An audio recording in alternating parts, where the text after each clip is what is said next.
Salam, bugün mən sizə coğrafiya test toplusu, müəllimlərin işə qəbulu, sertifikasiya, abituriyent və olimpiyada hazırlıq nəzəriyyə ikinci hissədən Elvin Sultanov, demək 2023-2024-cü il ikinci nəşrdən səhifə 158-dən 156-dan başlayaraq bir neçə testlərin izahını verəcəyəm.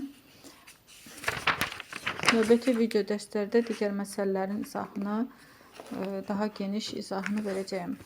Məsələ, demək mövzumuz yerin hava təbəqəsi, günəş radiasiyası, atmosfer hadisələrdir. Əvvəlcə günəş radiasiyasına baxaq görək ki, günəş radiyasiyası nəyə deyilir? Demək, ümumi radiasiya nəyə deyilir? Biz bilirik ki, yer səthi günəş enerjisi vasitəsilə istilik alır. Yəni, günəş enerjisinin müəyyən hissəsi əks olunur. Əsasən də böyük hissəsi, yəni günəş enerjisinin böyük hissəsi su tərəfindən udulur, 5% əks olunur. Qumda 40% əks olunur, torpaqda 25%, meşədə 30% və buzluq sahədə, yəni buz örtüyü olan hissədə 95% əks olunur. Yer səthində günəş enerjisinin 95% əks olunur.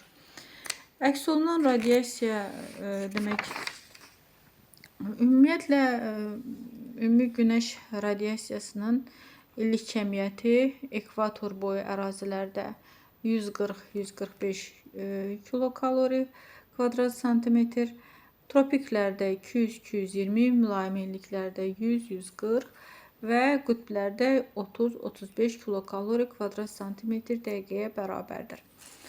Və əgər fikir versək, bu demək sxemə fikir versək, ümumi günəş radiasiyasının illik kəmiyyəti enliklər üzrə dəyişməsini əks etdirən qrafika fikir versək, əsasən demək enliklər üzrə fikir versək, maksimum qiyməti tropik enliklərdə alır.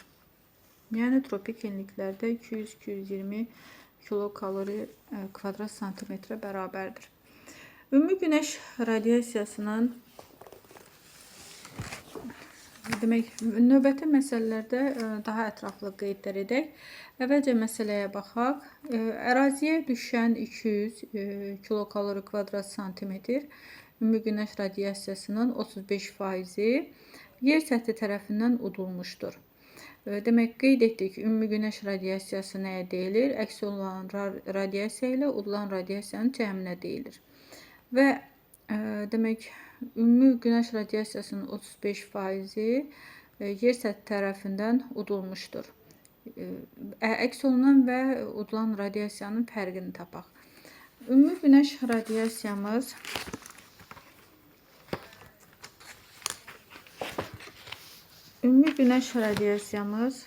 demək 200 kilokaloridirsə, baxın burada demək düstur şəklində yazmışam. Daha aydın məsələmizi həll edək. Ümumi günəş radiyasiyası bərabərdir əks olunan radiyasiya üstə gələnsin udulan radiyasiya.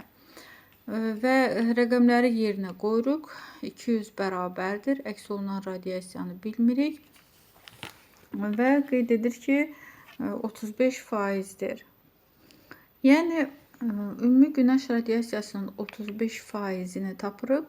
Əgər 200 kilokalori ümumi günəş radiyasiyasıdırsa, bu 100% qəbul ediriksə, 35%-i tapırıq 70 kilokalori kvadrat santimetr. Bu bizim olur udulan radiyasiyamız. Yəni, udulan radiyasiyamız olur demək 70 kilokalori kvadrat santimetr və bizim düsturumuz var idi. 200 bərabərdir əks olunan radiyasiya, udulan radiyasiya. Buradan tapırıq rəqəmləri yerinə qoyub, tapırıq 130 kilokalori kvadrat santimetr. Bu olur bizim əks olunan radiyasiyamız. Lakin bizdən cavaba fikir versək, qeyd edir ki, əks olunan və udulan radiyasiyanın fərqini istəyir bizdən. Buna görə də biz 130-dan çıxırıq 70-i, yəni əks olunan radiyasiyadan 70-i çıxıb tapırıq 60 kilokalori kvadrat santimetr. Yəni onların fərqi doğru cavab burada C variantıdır. 60 kilokalori kvadrat santimetr verər. Növbəti məsələmizə baxaq. Səhifə 156-da 156-ya baxaq. Demək nə deyir? Camalınquma zirvəsinin 2848 metrində havanın temperaturu 11 dərəcə Selsi, atmosfer təzyiqi 625 mm civə sütununa bərabərdir. Dağın zirvəsində havanın temperaturunu və atmosfer təzyiqini tapın. Biz bilirik ki, demək yer səthində ən hündür zirvə Camalınquma zirvəsidir və maksimal hündürlüyü 8848 metrdir. Və qeyd edək ki, 2848 metr hündürlüyündə, yəni bu zirvənin Camalınqumada Himalaya dağlarında, yəni 2848 metrində temperatur 11 dərəcə Selsidir, təzyiq 625 mm civə sütununa bərabərdir. Və əvvəlcə biz hündürlük fərqini tapmalıyıq, yəni nisbi hündürlüyü tapmalıyıq. Demək 8848 metrdən çıxırıq 2848 metr, tapırıq 6000 metr. Yəni bu bizim olur hündürlük fərqimiz. Və hündürlük fərqindən də biz temperatur fərqini tapmış oluruq. Yenə də izahı qeyd edək. Temperatur fərqini necə tapırıq? Biz bilirik ki, hər demək 1000 metr yüksəkliyə doğru qalxdıqca, baxın burada qeyd olunmuşdur, həm təzyiqdə, həm temperaturda qeyd olunur. Təzyiqi qeyd edək. Hər demək 1000 metrdə təzyiq, hər 1000 metrdə təzyiq 100 mm, hər 10 metrdə 1 mm, hər 100 metrdə 10 mm civə sütununa, yəni təzyiq aşağı düşür. Yəni dağın ətəyindən zirvəsinə doğru təzyiq aşağı düşür. Hər 10 metrdə 1 mm, hər 100 metrdə 10 mm, hər 1000 metrdə 100 mm aşağı düşür təzyiq. Temperaturda isə hər 100 metrdə 0,6 dərəcə Selsi aşağı düşür. Baxın, burada aydın qeyd olunmuşdur. Demək ki, yer səthindən uzaqlaşdıqca hava tədricən soyuyur. Temperatur hər 100 metrdə təqribən 0,6 dərəcə Selsi, hər 1000 metrdə 6 dərəcə Selsi, 500 metrdə 3 dərəcə Selsi aşağı düşür. Və biz buradan temperatur fərqini tapırıq. 6000 metrdə, əgər 1000 metrdə temperatur 6 dərəcə Selsi aşağı düşürsə, 6000 metr x, buradan tənasib qurub tapırıq temperatur fərqi. Temperatur fərqimiz olur 36 dərəcə Selsi. Əgər baxın 2848 metrdə temperatur 11 dərəcə Selsidirsə və bizdən zirvədəki demək temperaturu istəyir və ona görə də biz demək temperatur fərqini çıxırıq. Demək 11-dən temperatur fərqini çıxırıq, tapırıq 25 metr, mənfi 25 dərəcə Selsi daha doğrusu. Deməli zirvədə, çünki dağın ətəyindən zirvəsinə doğru qalxdıqca temperatur aşağı düşür. Ona görə də temperatur mənfi 25 dərəcə Selsi olacaqdır. Lakin bizdən həmçinin təzyiqi də istəyir və bizə qeyd edir ki, təzyiq nə deyil? Demək, dağın zirvəsində havanın temperaturu və atmosfer təzyiqini tapın. Bizdən bunu istəyir və ona görə də biz demək temperatur fərqini, təzyiq fərqini tapırıq. Təzyiq fərqində hər 1000 metrdə 100 mm aşağı düşürsə, hər 6000 metrdə x, buradan tapırıq 600 mm civə sütunu. Bu da olur təzyiq fərqimiz. Təzyiq fərqini tapdıq və biz yenə də dağın ətəyindən zirvəsinə doğru qalxırıqsa, baxın 2848 metrdə təzyiq 625 mm civə sütununa bərabərdirsə və biz həmin ərazidən yuxarıya doğru qalxırıqsa, dağın zirvəsinə doğru qalxırıqsa, deməli təzyiq aşağı düşəcəkdir. Və çıxırıq təzyiq fərqini, 625-dən çıxırıq təzyiq fərqini, tapırıq 25 mm civə sütununa bərabər olmuş olur. Doğru cavabımız mənfi 25 dərəcə Selsi və təzyiqimiz olur 25 mm civə sütununa bərabər olmuş olur. Məsələ 3-ə baxaq. Buradan mən məsələləri nömrələmişəm. Demək, burada 13 nömrəli məsələdir. Bazardüzü zirvəsinin 2466 metrində havanın temperaturu 11 dərəcə Selsi, atmosfer təzyiqi 515 mm civə sütununa bərabərdir. Dağın zirvəsində havanın temperaturu və atmosfer təzyiqini tapın. Yəni eyni tipli məsələdir. Məsələ həlli də eyni tipli olmalıdır. Bazar düzü biz bilirik ki, demək maksimal hündürlüyü 4466 metrdir.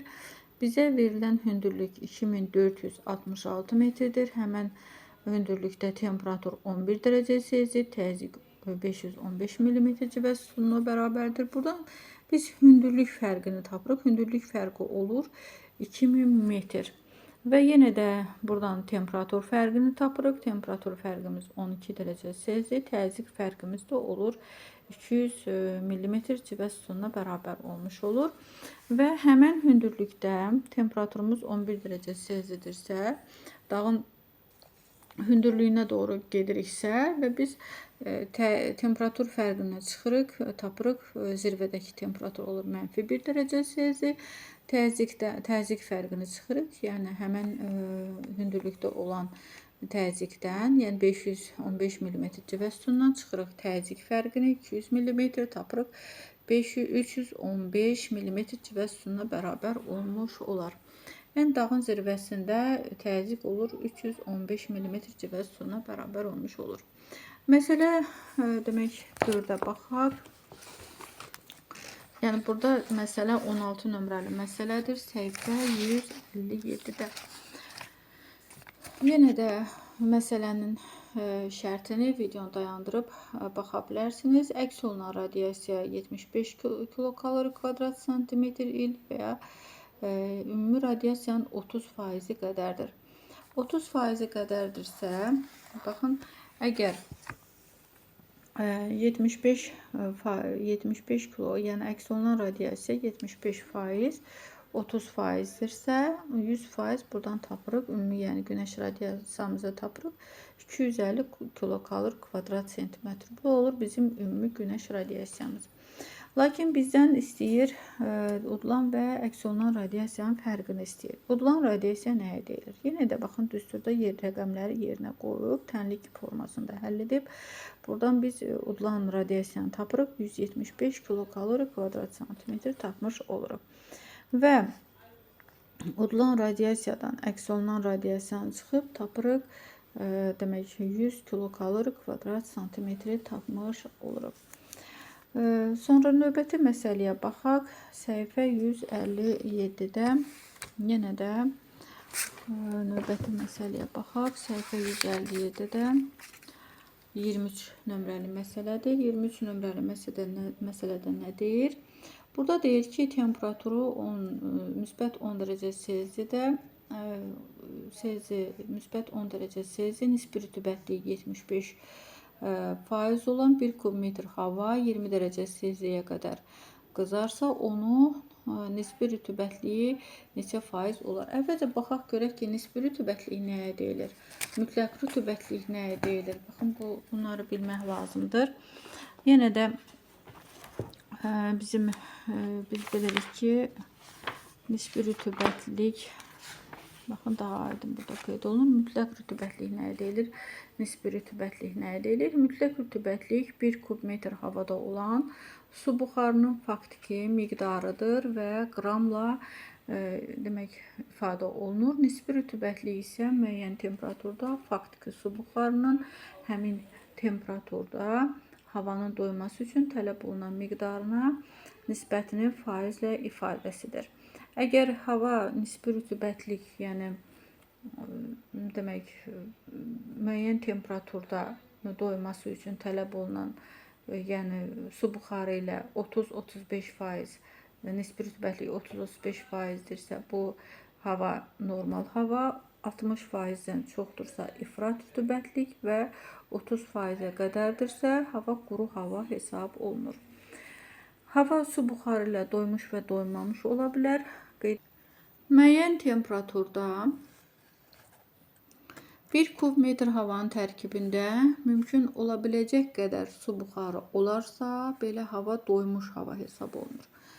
Və yaxud da su buxarının miqdarı mümkün ola biləcək miqdardan az olarsa, belə hava doymamış hava hesab olunur. Müxtəlif temperaturda 1 kub metr havadakı su buxarının miqdarını və doyma həddini bilməklə nisbi rütubətliyi müəyyən etmək olar.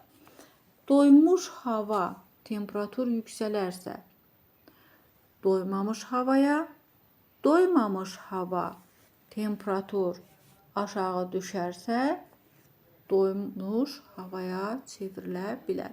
Yəni həmin havanın temperaturu ilə su saxlama qabiliyyəti düz mütənasibdir. Və burada bizə temperaturlar verilmişdir, doyma həddi verilmişdir. -20 dərəcə Selsidə 1 kub metr havanın su buxarı ilə doyma həddi 1 qramdır. -10 dərəcə Selsidə 2,5 qram və s. Bunları biz bilməliyik, çünki məsələ həllində bizə lazım olacaqdır. Və keçək məsələ həllimizə. Məsələ həllimizi həll edək. Əgər burada baxaq, 10 dərəcə Selsi temperatur deyirsə, 10 dərəcə Selsidə doyma həddi 9 qramdır. Yəni 9 qramda 100% qəbul ediriksə, baxın məsələmizə həll edirik və 9 qramda 100%dirsə 75% x buradan tapırıq. Biz mümkün buxar, yəni mütləq rütubətli, yəni nə cür hazırki faktiki su buxarını tapmış oluruq. Faktiki su buxarımız olur. Yəni həmin vaxtda faktiki su buxarımız olur. 6,75 qram su buxarı olur. Və bizə qeyd edir ki, temperatur, yəni 1 kub metr hava 20 dərəcə Selsiyə qədər qızarsa, temperatur qalxdıqca, demək 20 dərəcə Selsidə, baxın burada qeyd edir, 20 dərəcə Selsidə doyma həddi 17 qramdır. Yəni 17 qram 100%dir. Demək 100%dirsə, buradan bizim faktiki su buxarımız 6,75 qramdırsa, bizim təqribən tapdığımız rütubətliyimiz olur, nisbi rütubətliyimiz olur 40%. Deməli, burada doğru cavab D variantıdır. Düzgün verilmişdir. Olur bizim nisbi rütubətliyimiz 40% olar. Məsələ, demək, səhifə 158-ə baxaq. 158-də nədir? Səhifə 158. Temperatur, demək, burada da yenə də demək, temperaturu müsbət 20 dərəcə Selsi olan 1 kub metr havanın nisbi rütubətliyi 70%dir. Bu temperaturda doyma üçün 17 qram su buxarının tələb olduğunu bilərək çatışmayan su buxarının miqdarını müəyyən edin. Əgər 17 qramımız 100% qəbul ediriksə, baxın, bayaq qeyd etdik. 20 dərəcə Selsidə 17 qramdır. Doyma həddi 17 qramdır maksimum və 100% deyiriksə 70% x. Buradan tapırıq, demək, mümkün buxarlama, yəni faktiki su buxarını tapmış oluruq. 11,9 dərəcə Selsini tapmış oluruq. Yəni mütləq rütubətliyimiz olur 11,9 dərəcə Selsi. Bizdən çatışmayan su buxarını istəyir. Bizim demək doyma həddimiz 17 qramdırsa, yəni 100% doyma həddimiz 17 qramdırsa, çıxırıq faktiki su buxarımızı, yəni ki, olan mütləq rütubətliyimizi çıxırıq, havadakı su buxarını çıxırıq, tapırıq, çatışmayan su buxarını tapmış oluruq. 5,1 qram su buxarını tapmış oluruq. Burada doğru cavabımız C variantında düzgün verilmişdir.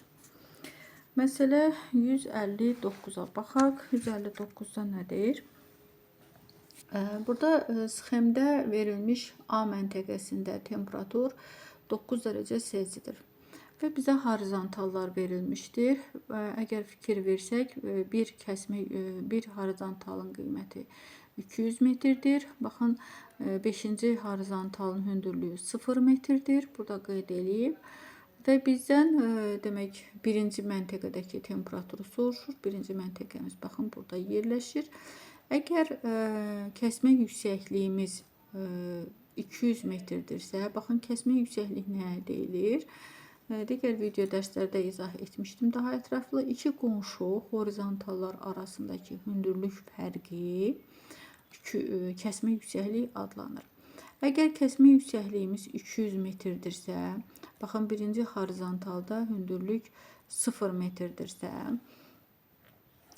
və A məntəqəsində temperatur 9 dərəcə Selsidirsə, 9 dərəcə Selsidirsə, burada mən birinci horizontaldakı temperatur fərqini tapdım. Lakin bizdən demək birinci məntəqədəki temperaturu istəyir. Kəsmə yüksəkliyimiz 200 metrdir. 200 metrdirsə, baxın, bu məntəqədə, yəni A məntəqəsinin olduğu horizontalla birinci məntəqə arasında, baxın, bu məntəqə arasında 3 dənə kəsmə yüksəklik var. 1, 2, 3. 3 dənə kəsmə yüksəklik var. Əgər 3 dənə kəsmə yüksəklik varsa,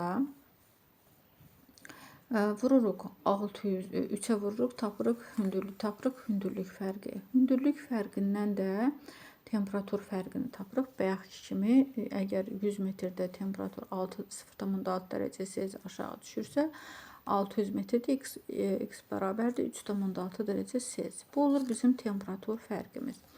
Baxın, əgər bizdə A məntəqəsində temperatur 9 dərəcə Selsidirsə, demək biz dağın zirvəsinə doğru qalxırıq, yuxarıya doğru qalxırıq. Ona görə də temperatur aşağı düşməlidir. Və A məntəqəsində 9 dərəcə Selsidirsə, çıxırıq temperatur fərqini, tapırıq. Biz A məntəqəsindəki temperatur, daha doğrusu birinci məntəqədəki temperatur olur 5,4 dərəcə Selsi. Və demək, burada doğru cavabımız C variantında düzgün verilmişdir. 5,4 dərəcə Selsi. Demək, kanalıma abunə olun. Bütün YouTube'a yüklədiyim video dərslərə baxa bilərsiniz. Və bütün 527 video dərsdir. Güvən test toplusu, coğrafiya test toplusu, yəni yeni nəşr 2023-2024-cü il nəşrlərin bütün izahını, məsələlərin izahını YouTube'a yükləmişəm. Kanalıma abunə olub həmən video dərslərə baxa bilərsiniz.